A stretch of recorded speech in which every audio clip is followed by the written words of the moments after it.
if you get people up to about $5,000 per year in terms of their ability to generate income, then they start to be concerned about the environment. But the environmental concerns start to be expressed in a way that's, I would say, truly sustainable, because you could imagine that we could take a top-down approach to environmental planning, but top-down solutions have the problem of, first of all, being unitary, and second of all, so they can go catastrophically wrong if they're wrong. They're also difficult to impose.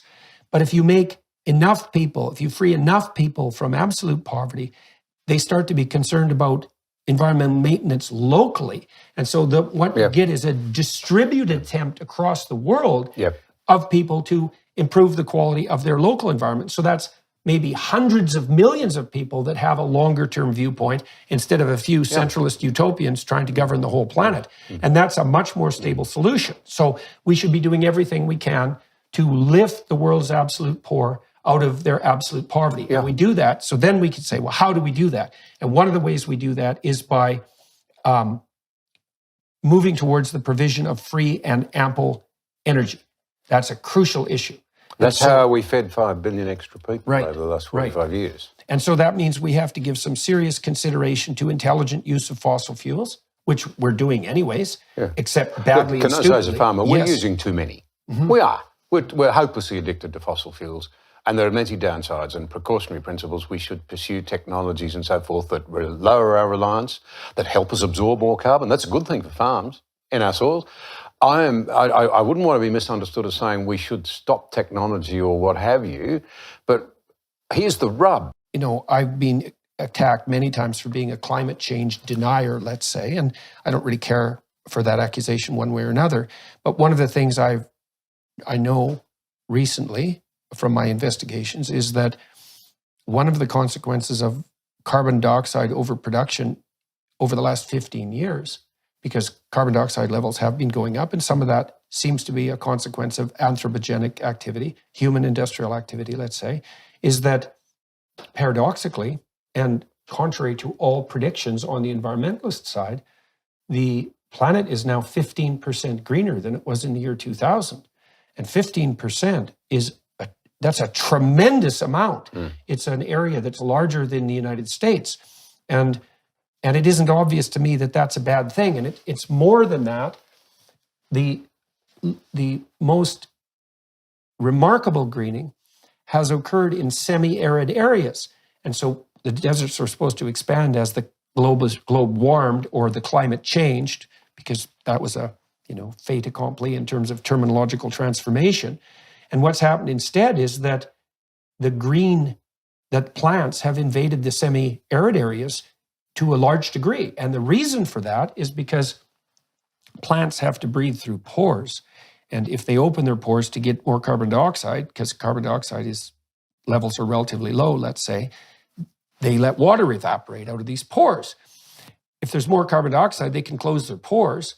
And then it turns out that they can grow where it's drier. And that's driven not only an expansion of greening everywhere there already were plants, but the proliferation of plants into areas that couldn't support them before. And so it's very hard for me to look at that, because that's a huge change, 15%, and not think, well, maybe more plants is a good thing. But there's an additional feature that's going along with that also has to be contended with.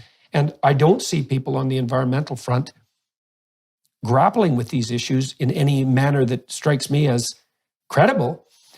Not only has the total biomass of plants increased tremendously, 15%, but crop yields have gone up, because it turns out that carbon dioxide is a pretty damn good fertilizer. So instead of having less food because of climate change forced by carbon dioxide, we actually have more food, and we have more food with less fertilizer.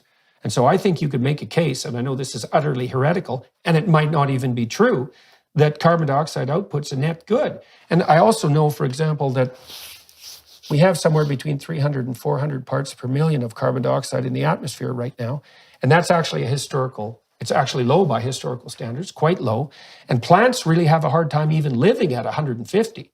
So that's the cutoff for plants to breathe. And so a carbon dioxide intensive world is actually a lot more friendly to plants. Now, you could say, well, we're still risking catastrophe by changing the biosphere that rapidly, because a 15% increase in plant coverage is nothing trivial. And there may be elements of that that are destabilizing in some ways I don't understand. But the prediction that we were going to produce an expansion of desert, for example, and a denuding of a transformation of semi-arid areas into desert, that all seems to be like completely wrong. That did not happen. The opposite happened. And so I don't know what to make of that fact, because as far as I can tell, that fact is incontrovertibly true. And so I don't see that there's a leg for the apocalyptic environmentalists to stand on, especially given that their policies have been counterproductive and they're driving people into poverty.